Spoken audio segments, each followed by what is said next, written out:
A Challenge Accepted. A Convent in Scotland, 1912. At recreation one day, some of the sisters were discussing certain small favors received which they attributed to the intercession of the little flower of Jesus. One or two were rather enthusiastic as to her influence with the Sacred Heart. The others listened passively, but as the same subject of discourse was kept up for a few recreations, they seemed bored at the praises given to Thérèse. The superioress sided with the majority, and, to stop the discussion, said, "Well, do you, who have such confidence, ask her to send us a large ciborium.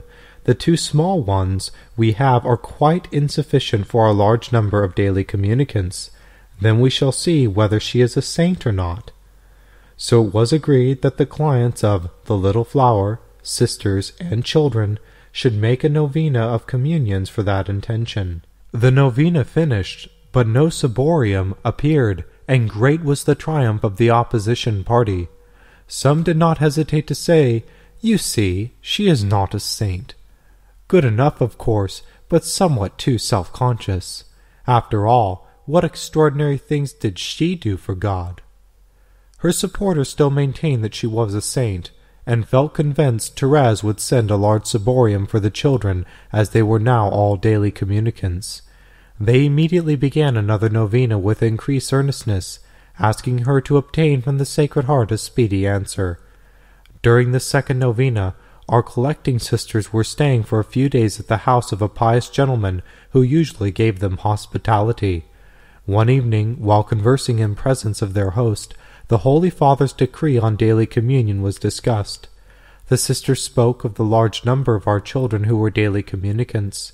Though they had no idea we were making a novena for our ciborium, they mentioned that our ciboriums were small.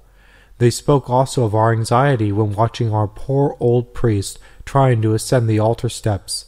This he had to do more frequently now, on account of the increased numbers for Holy Communion. Strange to say, their story received but scant sympathy, and the matter seemingly dropped. But next morning, when the sisters came downstairs, our gracious benefactor was standing at the foot with a ciborium in his hand. "Oh, what a beauty!" they exclaimed. "That's for you," he replied. "You may write and tell your superior about it, but ask her to kindly return me the small one which I gave her." Their surprise and pleasure may be imagined, and great was the children's delight on hearing the news. They continued their prayers, and made a novena of thanksgiving. But as our benefactor had procured a different ciborium to that shown to the sisters, some little delay was caused. However, their desire of seeing Thérèse's gift was fulfilled on the 1st of December, when the superioress brought into the classroom a handsome silver-gilt ciborium. They clapped their hands, and then knelt down to thank the Sacred Heart and his little white flower for having heard their prayers. The opposition party still refused to own themselves beaten. "You don't call this an answer to prayer," they said. "If the little flower cannot give without making an exchange, she is not much of a saint." The objection was presently overcome in quite a startling way. After a letter of thanks to the pious donor, there came an immediate reply to the effect that he had ordered a second large ciborium. This arrived on December 11th, and proved to be of silver, beautifully chased. Our other small ciborium had to be returned to the mother house, and today we have 2 large and lovely ones, thanks to Sister Thérèse. Needless to say, all our sisters are now only too willing to acknowledge the great influence she must possess with the Sacred Heart. She has the unbounded love of the children, and as a token of gratitude, they daily say aloud the prayer for her beatification. The Little Flower and the Altar. A Convent of Mercy, Scotland, 1912. The opening of a branch house usually brings many wants, and among the articles required for our chapel were altar candlesticks. I petitioned the Little Flower to provide them for us, and after a few days I said to the sisters that it showed a want of confidence not to order them. I did so, and on that very day I received a banknote from a former pupil in America, the exact sum required. Larger candlesticks have since been given, the gift of another unlooked-for donor. I was told that until we obtained a monstrance, benediction could not be given. Placing this difficulty in the hands of Sister Thérèse, I begged her to use her influence on our behalf. In a few days, the question came from an unexpected quarter. What was most required? I mentioned the monstrance. It was ordered forthwith, and it is a beautiful one of solid silver gilt, thanks to dear Sister Thérèse. I can say with truth that not a week does not pass without some favor being granted through her intercession, and as a rule I receive more than I dare ask. I am only too pleased to do her honor, and I sincerely hope the day is not far distant where we shall hear of her beatification. The Little Flower and the Weather. The Carmel of Lisieux, Belgium, June 17th, 1912. Our community possesses the treasure of holy poverty, and we are obliged, in order to live, to help ourselves by the work of our hands. A considerable portion of our enclosure consists of meadowland. Every year we make hay on it, which is sold for the benefit of the community. While the hay was being cut this year, the weather was bad, and it remained in torrents.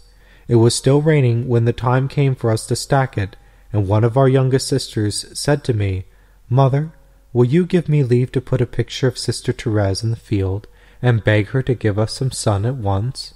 "Very well," I replied, "and I promised the dear little sister that at the first ray of sunshine we will begin the novena for her beatification, and we will also announce the favor to our nuns at Lisieux." The picture was carried to the meadow before Mass. During the holy sacrifice, the clouds dispersed, and cheering rays of sun began to appear. But the wind still remained in the west.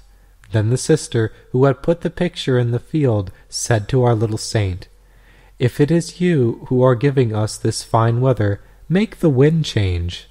Immediately the weathercock turned to the north, and for 5 days we had magnificent weather in which to finish our hard work. When all the hay was stacked, we took away the picture, and the rain began once more. An Escape from Death, United States. On September 2nd, 1908, I was in New York with our Reverend Mother, and when returning to the station, we had to cross a very crowded thoroughfare. Imagining somehow that our mother had already crossed, I followed, but it turned out that, seeing an electric car approach, she had held back. It was too late to warn me. I received the full blow and was, of course, thrown down. As soon as the conductor could stop the car, a crowd collected, expecting to see me crushed, but I regained my feet absolutely unhurt, without even a scratch or bruise, as testified afterwards by the convent doctor. My spectacles were not even broken, nor did I feel in any way dazed. The crowd grew larger every minute, and newspaper reporters pressed round to ask my name. To this our mother answered, "She is an exiled nun from France. God hath wrought a miracle in her favor." They looked bewildered, and could not scarcely believe that I was not injured. The conductor said that the measure of my body might have been taken, so accurately had I fallen between the wheels. These streetcars are much larger and heavier than ours, and have underneath an apparatus of chains which, in the ordinary course, would be bound at least to cause injury. I had been saved by Sister Thérèse. I felt it at the time of the accident. In my pocket I carried one of her little photographs, from which I have never since parted. For a few moments after the accident, it seemed to me as though I were in another world, so strong was the sense of the supernatural.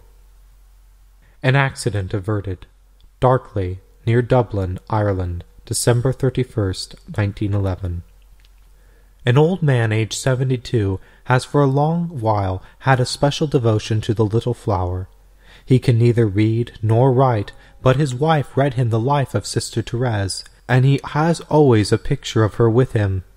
One morning, at the time when he ought to have set out for work, his wife noticed that he was not getting ready, and seeing him look somewhat strange, she asked him what had happened. "I saw the Little Flower," he replied. "I don't know if I were awake or asleep, but I saw her distinctly, and she said to me, 'Do not go to work in that quarry.'" His wife would not believe him, but with tears in his eyes he repeated, "I saw her. She was beautiful and looked just like her picture. He did not go to work. It happened that on that same day another man working in the same quarry met with a serious accident, of which our friend might have been a victim had not he been warned by Sister Thérèse. The stone fell on the spot where he usually worked. The good old man has again seen his heavenly benefactress. At this time she was accompanied by a lay sister of a certain convent, for the repose of whose soul he had prayed fervently. He understood that she meant him to know that his prayers were granted, and that this soul was in heaven.